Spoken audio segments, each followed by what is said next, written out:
What's going on YouTube? Welcome back to Show and Tech. So I had a friend reach out to me the other day asking if I had looked at any guides or anything before starting my YouTube channel. Now I know that my channel isn't very successful by any means. We've only got 2,000 subscribers, but I decided to make this video to help anybody out there who has found a lot more time on their hands and was thinking about starting a channel or any type of content creation. So in my personal journey before starting, what I did was I did watch a couple of videos. Think Media, Nick Nimmin, Roberto Blake. There's tons of videos out there. I mean, every time you jump on YouTube, you see, is it too late to start a YouTube channel in 2020? Is it too late to start one in 2019, et cetera, et cetera?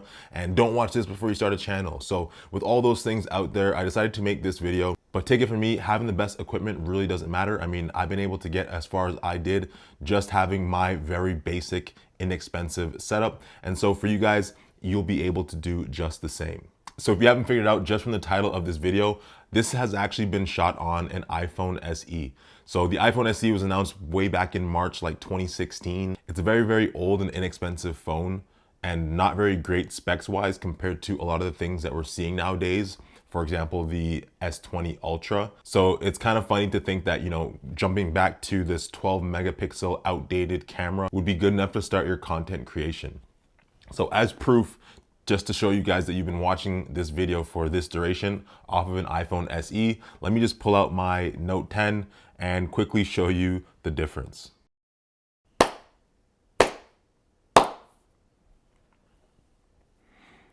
So as you can see here, I have a very basic setup. I've got my iPhone SE on a little tripod that I found at Walmart for like 20 bucks. And then I bought a Manfrotto cell phone holder or tripod holder that I throw my iPhone SE on.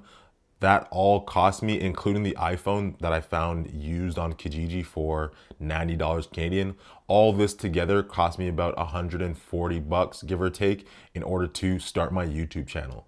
And if you weren't aware, a lot of my videos have actually been recorded with this. Yes, I do go back and forth between this and my Note 10 Plus, but for the most part, my videos are recorded on this iPhone SE right here. And the only issue with it is the battery life doesn't last forever. So you're able to go out, grab one of these and really start making some pretty decent quality content. So just a quick breakdown of the specs. I have them right here in front of me.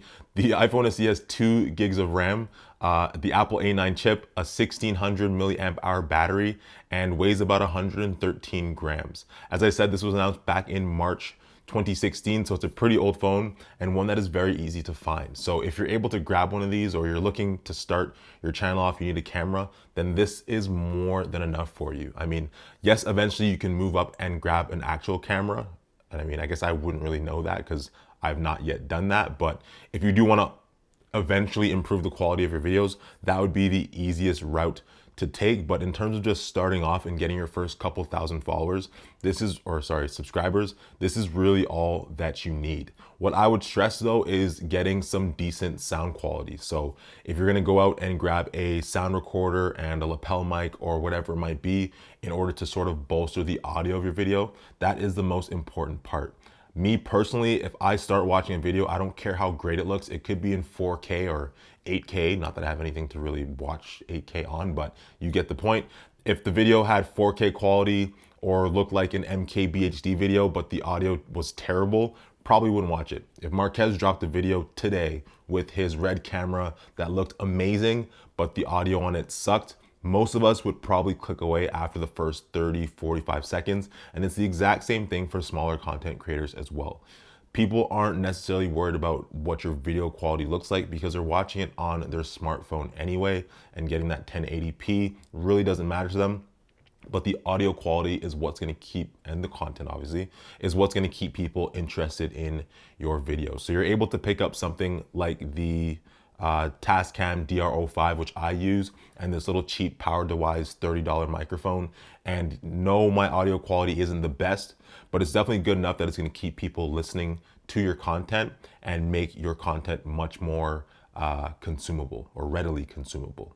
And so that's pretty much it. This video isn't an iPhone SE 2016 review. It's just basically to show you that the equipment that you use is not the most important thing.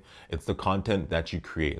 So I'm sure a lot of you out there are super creative people, but you've sort of been held back by what us tabletop gamers call analysis paralysis, where you're busy looking at all the videos on how to start a YouTube video.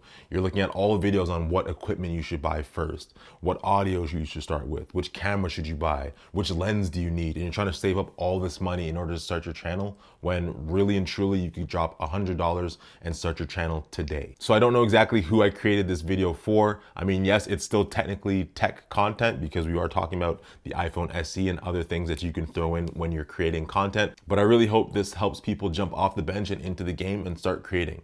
Now is the perfect time to do it. We've all got a little bit of extra time on our hands, not only to create, but also to consume. And so who knows, you might end up pulling in a pretty good audience just off of a little tiny setup like the one that I have here. So again, shout out to everybody for watching. Much love as always. Throwing up 2 of them, and I'll catch you in the next one. Peace. And one more thing, I know I only showed you how it looks as a tabletop setup, but for those of you who are interested in vlogging too, it's the exact same concept as you'd see from your favorite vloggers like, I don't know, Potato Jet and Casey Neistat and those guys there. You just throw it on the tripod, hold it up as if you've got a real DSLR or mirrorless camera, and you're pretty much good to go. I'm standing beside a window right now, so that really helps with the lighting. But I mean, even if I were to walk around my house with this and continue the video and go to somewhere that's a little bit darker, like the other scenes that you may have seen in other videos of mine, it's really not terrible, right? So hopefully this helps you guys out. I really hope to see some of your videos. Leave comments down in the description if you're somebody who's looking to, test something like this out and maybe finally get your YouTube channel started. I'd love to leave my insights and thoughts in order to help you guys out. So again, thank you for watching. Much love. Throwing up just one this time, but I'll catch you in the next one. Later.